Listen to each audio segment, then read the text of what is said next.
Hello everyone and welcome to today's Soton Brain Hub video. My name's Deeps and today I'll be running you through a quick summary of each cranial nerve. This video aims to do an overview of each nerve in one page, so hopefully by watching this video you'll walk away with knowing the name of each cranial nerve, knowing the foramina that they come from, understanding their function, which is motor, which is sensory, and which ones are both, and gaining an understanding of the central connections and how they reach the periphery. Now that is a lot of information, and as this is a summary, I highly suggest you pause the video wherever you need and re-watch any tricky bits. To help you along, we've got some helpful tricks and pictures. Firstly, it can be difficult to remember the names of each cranial nerve, so we've got a mnemonic that will have you reciting the names in no time. O, to touch and feel very good velvet. So heavenly. Now each word stands for each cranial nerve. Olfactory, optic, oculomotor, trochlear, trigeminal, abducens, facial, vestibulocochlear, glossopharyngeal, vagus, spinal accessory, and hypoglossal. Now you might have noticed that I've coloured them in different colours, and that's to do with the function of each nerve. All the red ones are sensory, the green is motor, and the blue is both. But don't worry, I've got a handy way for you to remember this as well. Some say marry money, but my brother says big brains matter most. Simple stuff. We'll put this mnemonic in the top corner for you to reference throughout the video. Finally, let me introduce you to some structures that will be cropping up again and again. Firstly, we have our brainstem, made of the midbrain, pons, and medulla. This is another view of the brainstem you need to get used to. This anterior view shows where each nerve exits the brainstem. Finally, this is a superior view of the skull. The small holes in the skull are the skull foramina, where different cranial nerves exit in order to reach a periphery. By the end of the video, you know all of them and what nerves go through each one. Now, without much further ado, let's start off with our first cranial nerve, the olfactory nerve. To visualize it, we're using this sagittal image of the head. This is the shortest of all the cranial nerves and is only one of two that don't join with the brainstem. It has one simple sensory function, which you can remember if you look back at our mnemonic in the corner, and its function is to give us our sense of smell. Its fibres project into the nasal epithelium. As air passes over the epithelium in inhalation, olfactory receptors are stimulated. Information from these receptors are sent up to the olfactory bulb through small holes in the skull called the cribriform plate. From here, the olfactory fibres continue, not to the brainstem, but all the way to the olfactory cortex of the temporal lobe, where the sensory information is then processed. Fantastic. Let's go on to the next cranial nerve on the list, which happens to be the other one that doesn't connect with the brainstem, the optic nerve. Here we have an image of the optic pathway. If you refer to our mnemonic in the corner, you can see that it's a sensory nerve, which carries the vital role of transmitting all visual information to our brains, including brightness perception, colour perception, and contrast. On top of this, it's also responsible for the light reflex, which is the constriction of both pupils that occurs when a light is shone into either eye, and the accommodation reflex, which refers to the swelling of the lens in the eye that occurs when one looks at a nearby object. The optic nerve leaves the back of the orbit, or the eye socket, via the optic canal. From here, fibres run posteriorly and medially to the optic chiasm, where fibres from the medial aspect, or the nasal field, of both eyes cross over to the other side. This is a process called partial decussation. Like I said before, the optic nerve doesn't connect with the brainstem, so after partial decussation at the chiasm, fibres continue as the optic tract and travel to the occipital lobe. Now let's go to our first motor nerve, the oculomotor nerve. Here we have a view of the orbit with the extraocular muscles on display. This nerve controls constriction of the pupils and keeps our eyes open by innervating the levator palpebrae superioris muscle, the muscle of the eyelid. However, it is most known for controlling most of the eye movements, as it innervates almost all of the extraocular muscles. The two muscles it doesn't innervate are controlled by cranial nerves 4 and 6, but we'll come to those in a bit. The fibres of the oculomotor nerve originate in the midbrain and pass through the superior orbital fissure to get to the orbit. There are two nuclei from which the oculomotor nerve's fibres can stem from. Fibres from the oculomotor nucleus are responsible for innervating striated muscle in levator palpebrae superioris that we saw earlier, and all the extraocular muscles except for the superior oblique and the lateral rectus. You can see all of the muscles labelled on the picture at the top now. Fibres of the oculomotor nerve from the Edinger-Westphal nucleus are parasympathetic. They travel to the eye via the ciliary ganglion and control the pupillae muscle to affect pupil constriction and the ciliary muscle to affect lens accommodation. Now, just a second ago, I mentioned that the cranial nerve 4, the trochlear nerve, controls one of the two extraocular muscles that the oculomotor nerve leaves out. This muscle is a superior oblique. Here you can see it in the superior view of the orbit. It hooks around a structure called the trochlear in order to attach to the eye. Here its function is to rotate the eye internally towards the nose. Let's look at its course through the skull. The nucleus for the trochlear nerve resides in the midbrain.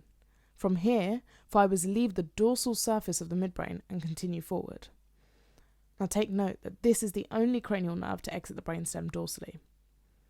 The nerve fibres pass forward and through the cavernous sinus, which is a blood-filled space in the skull, which is part of the venous system that drains the head of deoxygenated blood. Other vital structures that pass through the cavernous sinus include the internal carotid artery and the oculomotor nerve that we talked about earlier, and some other cranial nerves that we'll come to later. They can all be seen in this cross-section of the cavernous sinus here. After passing through the sinus, the trochlear nerve enters the orbit via the superior orbital fissure to reach the superior oblique muscle.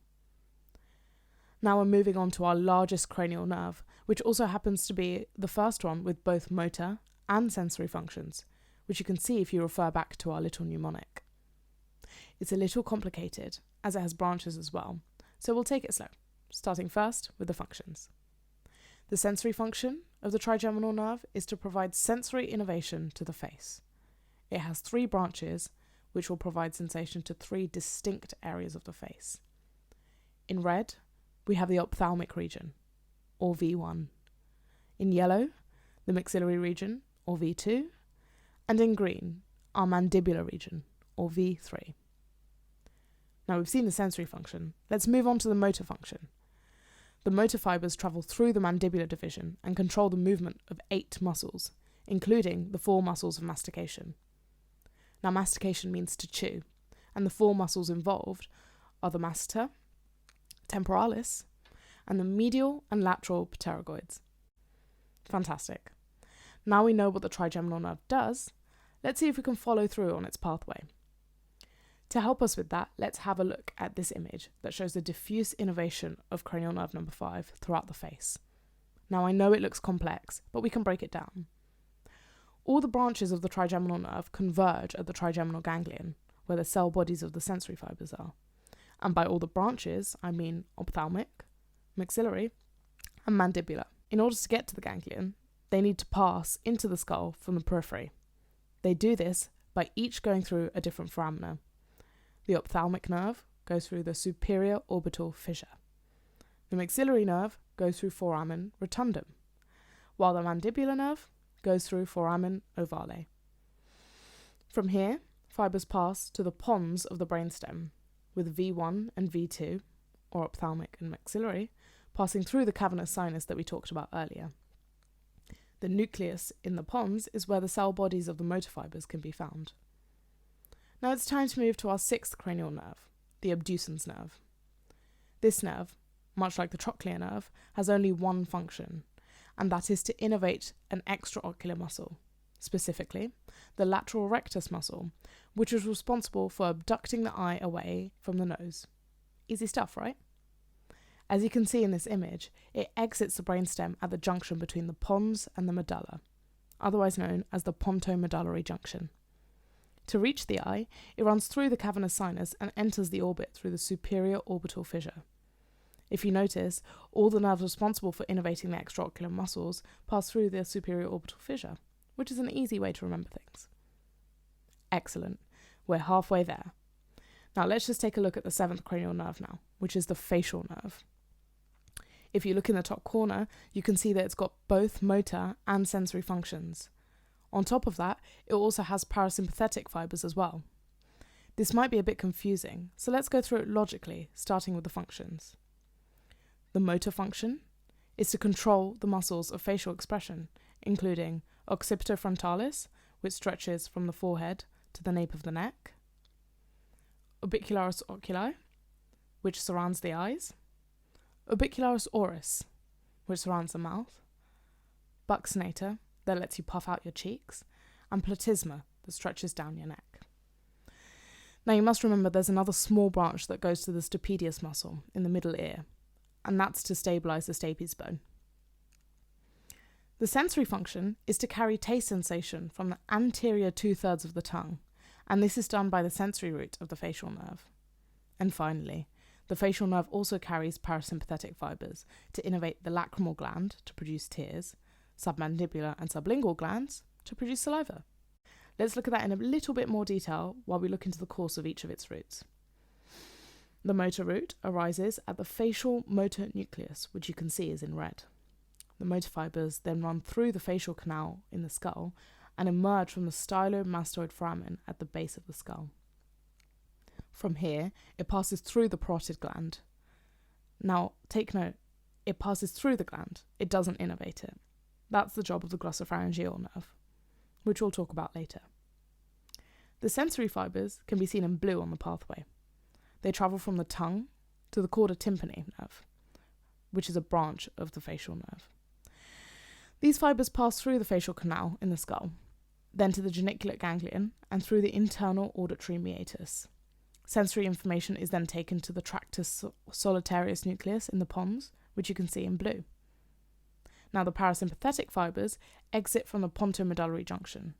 Once they've passed through the geniculate ganglion, fibres hitchhike either onto the ophthalmic nerve to reach the lacrimal gland and nasal mucosa through the pterygopalatine ganglion, or the maxillary nerve to reach the submandibular and sublingual glands via the submandibular ganglion.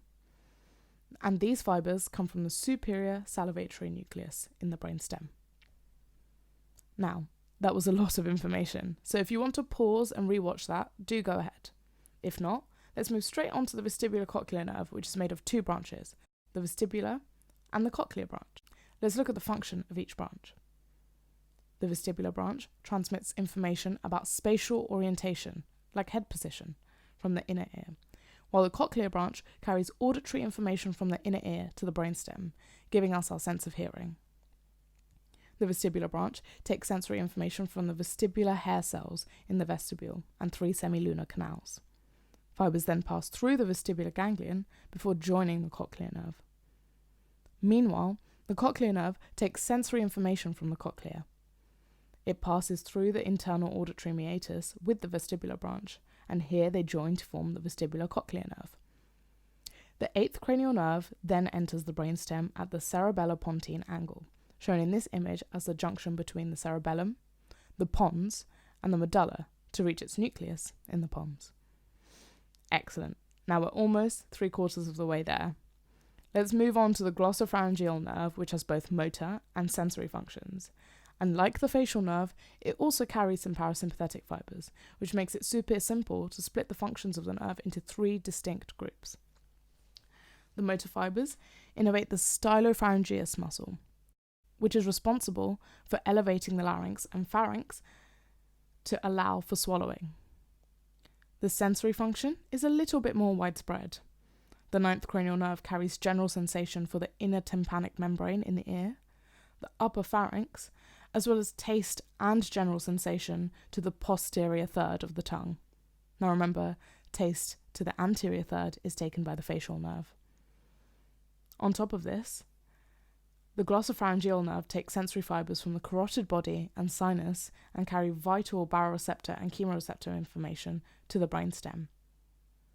Finally, if you rack your brains a bit, you might remember me mentioning the final functions of the 9th cranial nerve earlier, which is the innervation of the parotid gland via parasympathetic fibres to stimulate salivation.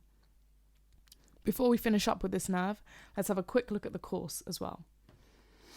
The nuclei lies in the medulla oblongata, from which fibres leave anteriorly and pass through the jugular foramen. From here, the nerve branches. Some fibres continue up to the parotid gland, some continue down in front of the internal carotid artery to innervate the carotid body, carotid sinus, and stylopharyngeus, while some fibres curve forward, forming an arch to innervate the tongue and upper pharynx. Finally, we're on to what is probably the most well-known cranial nerve, the vagus nerve. It has diffuse distribution all over the body and is best known for its parasympathetic functions. But if you look at our little mnemonic, you can see that it also carries some motor and sensory fibres too. Let's just take a second to look at the functions of this nerve. The motor fibres of vagus control all the pharyngeal muscles apart from stylopharyngeus, as well as some other skeletal muscles, including the laryngeal muscles required for speech production, the cricothyroid muscle, the palatal-glossus muscle, and a few more. The sensory function is diffuse. 90% of the vagus fibres are afferent sensory fibres that communicate the state of the viscera to the brain, as you can see by the large number of organs it supplies. And last but not least, the vagus nerve supplies parasympathetic fibres to all of the viscera except the suprarenal glands from the neck down, all the way to the second segment of the transverse colon, which is shown here in this large diagram. Now, due to its varied distribution, the vagus nerve is responsible for a multitude of things, from heart rate to peristalsis, sweating, muscle movements in the mouth, speech via the recurrent laryngeal nerve, swallowing, and many, many more functions. Now let's take a second to see how it travels from the central connections down the head and neck region. The vagus nerve carries axons that converge onto 4 nuclei in the medulla. From here, it leaves the brainstem at the medulla and passes through the jugular foramen. It passes between the internal carotid artery and the jugular vein through the carotid sheath and travels down the neck, chest, and abdomen, where it continues innervation to the viscera. Now, compared to the other cranial nerves, the summary of the vagus nerve is far more general, and that's because it has so many diffuse functions throughout the body that it will be difficult to summarize them all. So instead, you've been given a general overview. Now we're on our second to last nerve, which is the spinal accessory nerve. This is a motor nerve which takes a slightly different route through the skull.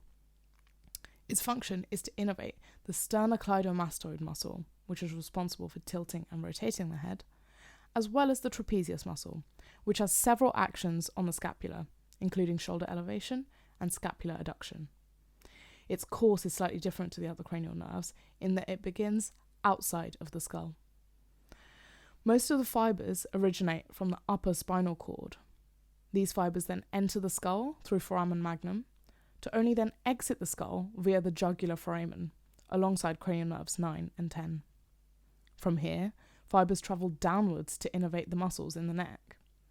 Now, this is the only cranial nerve that enters and then exits the skull.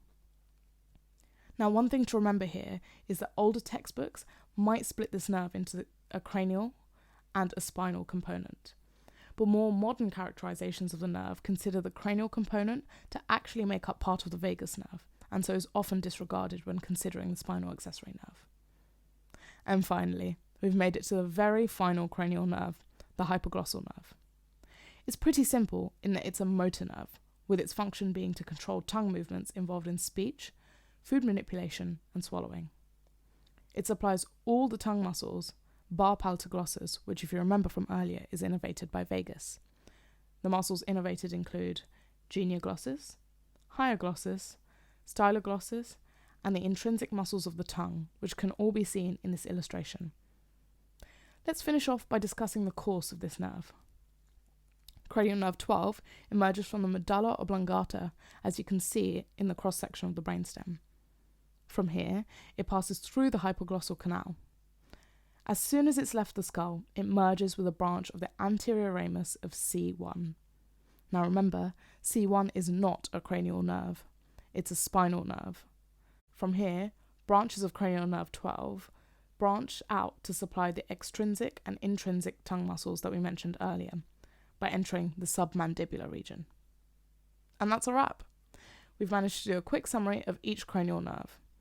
Hopefully, now you'll know the name of each nerve and its respective foramina, and have begun to understand the functions, central connections, and course of each nerve. Don't worry, that was a lot of information, but you can always come back and rewatch the difficult parts of the video. Pause it, and use the images in your notes to help you better understand the content. I really hope you enjoyed today's video. If so, please give us a thumbs up and remember to subscribe to Soton Brain Hub for more. Find us on Facebook, Instagram, and subscribe to our YouTube channel to help explain the mysteries of the brain.